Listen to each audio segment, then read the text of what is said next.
37,000 damage to Mother of Fingers in one attack. 29,000 damage to Bayle in one attack. Oh yes, here we go again. Oh, and also, spoiler warning if you still care about that sort of thing at this stage for a few of the later game bosses. Hello, my fellow Tarnished, and welcome to what I like to call my Mad build. Mad as in mutually assured destruction. Because you're going to walk out into a boss arena, you're going to obliterate it in sub 30 seconds no matter what it is, and then there's a good chance you might forget to press a health flask and then die. Oh, to be fair, that's probably just me, and you guys will not be as silly. In any case, it's also mad because it involves a bit of good classic madness. I don't know why I'm going over my naming theme of it so much, I'm just particularly proud of it. In any case, what's going on here? Well, I'll tell you what's going on here. It's time to do for Incantations what I did for sorcery a couple days ago, when I turned Impenetrable Thorns into a boss disintegrating powerhouse, and you can find that build in the link down below.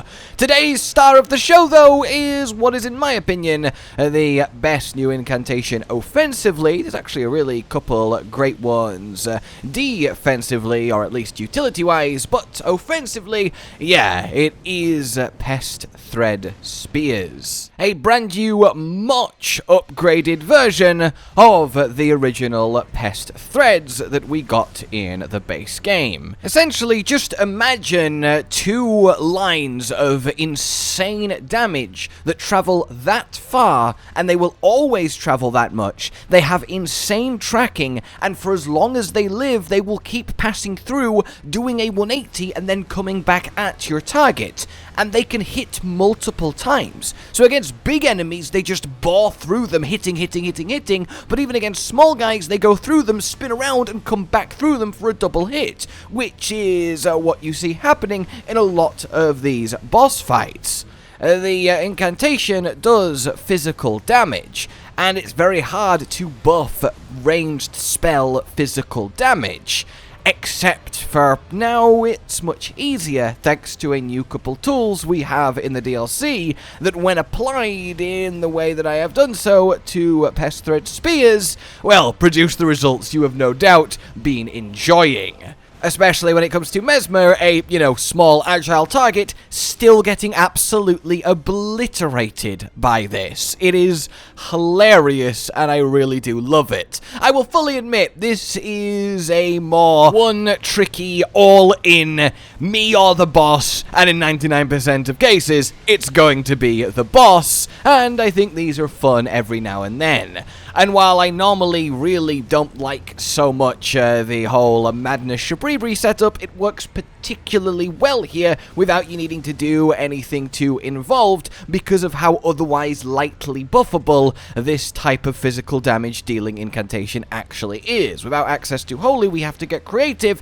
and this new quadruple madness buff that the DLC has given us is perfect for our goals here. So, as you just saw, I obliterated Bayle down to less than 1%. He has 250 health left in, 15 seconds. I will now let you enjoy my desperate attempt to land a single hit on him to finish the job.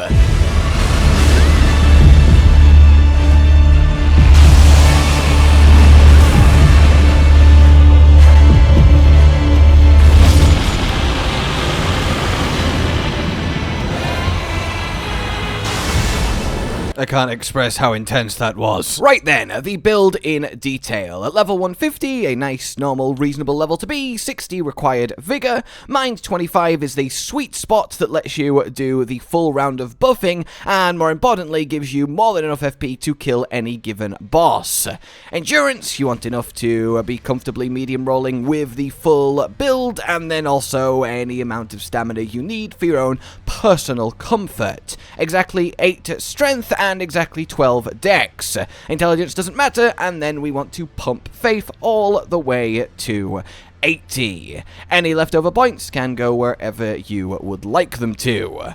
There's not really another damage scaler we can really do, but if you are way higher level, then you want to swap the seal of choice for the Golden Order one that scales with both int and faith, and then pump both of them, and you will get a little bit higher incant scaling. In any case, the equipment. We want to have ourselves a dagger or just a light one-handed weapon. I find the Miquella is, no, I will never learn how to pronounce that correctly, is perfect because it gives you that big critical stagger hit, and you will get staggers every now and then, so why not?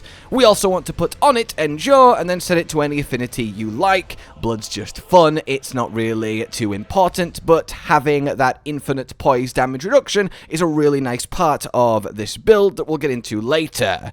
Then you want to have the new Madding Hand. We're not going to use it for any other reason other than its passive, which gives you more attack power when madness is triggered nearby. Essentially, it's a mini dumpling helmet or the new Talisman, and we can use that to great effect.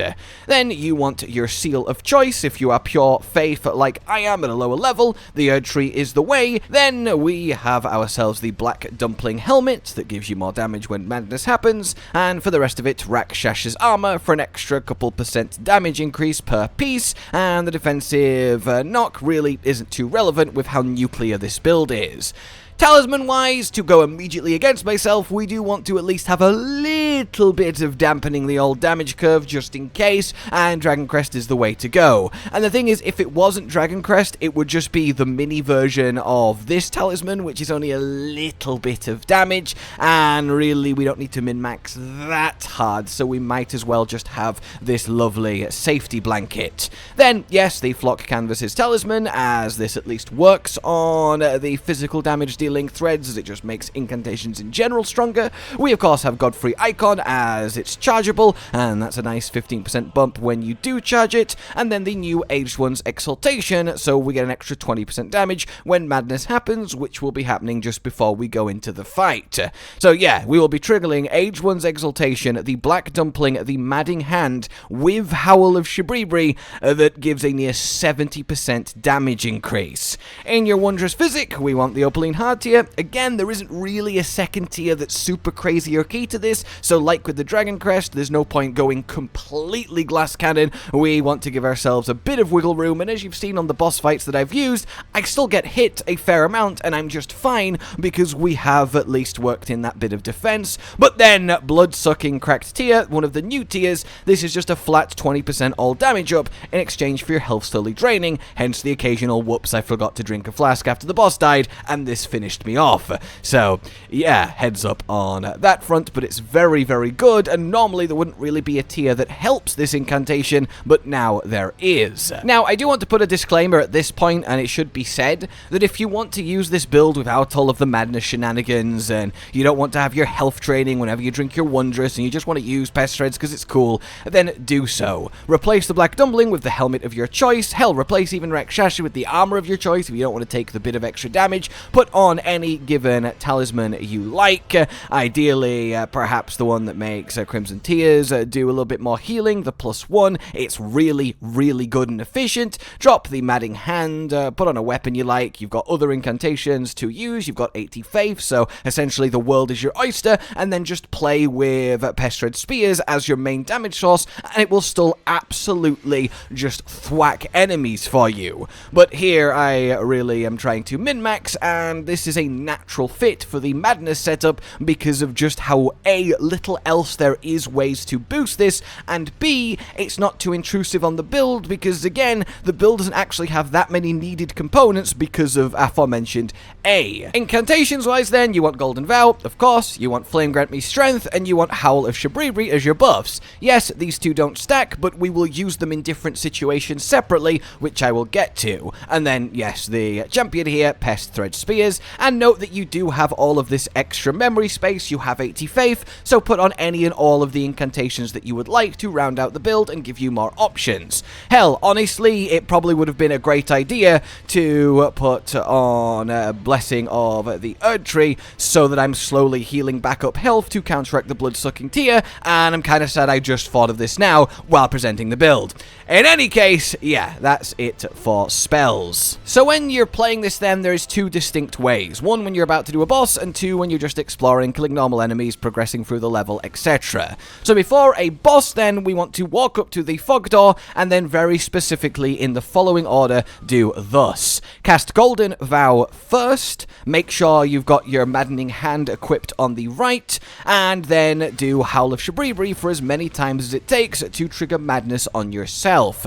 Then you want to use a FP flask, then you want to drink your Wondrous Physic, then you want to use a health flask, and then you want to swap your Madness Hand to your Endure Dagger, and now you're ready to walk into the room. You've got about 15 seconds of nuclear damage loaded up. Start spamming your pest-threads. You'll get 1 or 2 off before the boss even engages you a lot of the time, and then you want to just be using your Endure Dagger to tank hits, not to get knocked away, hyper armor through them while you're casting more threads. Don't think you have to charge every single one, judge the opening, you can just throw out some uncharged ones, it will still do great damage, and then you can fight as you would. When it comes to just exploring, as I said, you don't want to bother with doing the madness, it takes too long and you don't need that much of a damage bump, it's just annoying. Leave your dagger out and just use Flame Grant Me Strength and Golden Vow, as Flame Grant Me Strength is 20% physical, the incant does physical, so it does work, and then we don't have to take extra damage from shabriri too. So just fire off the threads, you oftentimes don't even need to charge for random enemies, and you can progress very easily because of the tracking and the range, it is super comfortable. All that's left then is how to get the new DLC item components here. So let's begin then with the Madness duo of the Madding Hand and the Aged One's Exultation. They're both very close to each other. For the Madding Hand, you want to start at the Woodland Trail Grace, and we're essentially going to go around here, the halfway point between it and the church ruins. From the Grace itself, you can see a little overhang cliff, and the path goes directly past it. You will see right there a NPC that is literally using the weapon, a little madness dude that will try and kill you right underneath this hanging root off the cliff, so simply murder him and then relieve him of his armament. When it comes to the Talisman then, this one is a little bit scarier and actually fairly difficult.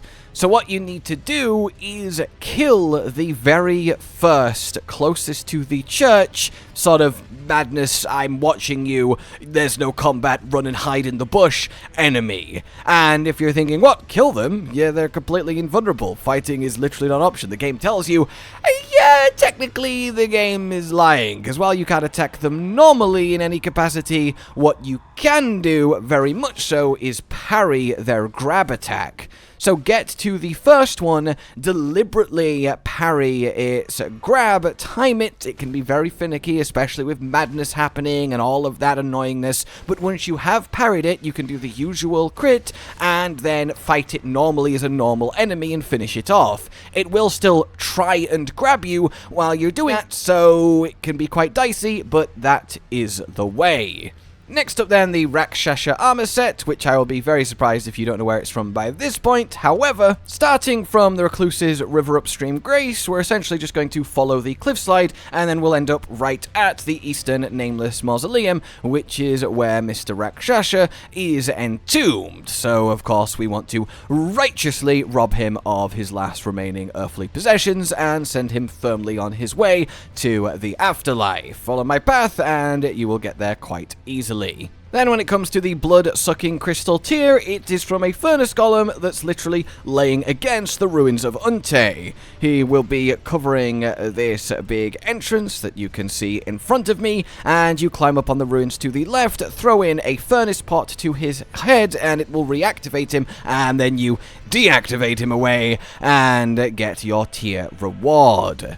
Lastly then, from the Church of the Bud main entrance grace in the Ruaf Ruins, you want to head back into the cave that you came from, down the stairs, and then once you're down there, do a hard left and left, head all the way down the lovely rot corridor, and then on a corpse against the wall, you will find yourself your pest spears. And that's about that then, ladies and gentlemen. I do like that both sorceries and incants have at least one that's just a nuclear option that seems ridiculously overtuned, but it is a shame that so many seem very much the opposite direction. I do both hope and expect we'll get a bit of a balance sweep at some point, but for now, enjoy it while you can. And talking of enjoying, if you did, please like the video, subscribe for more, and consider supporting the future of the channel on Patreon down below. Until we meet again, a goodbye. Josh, Cotton, and Hollow with the videos, dropping the humor like a hammer on your tippy toes, bringing entertainment on a daily arrangement to take our insanity and turn it into entertainment. Yes, I said entertainment twice, to reiterate that it is nice to look into your faces on a mostly daily basis when you let us in your homes to make the whole world a stage. Goodbye.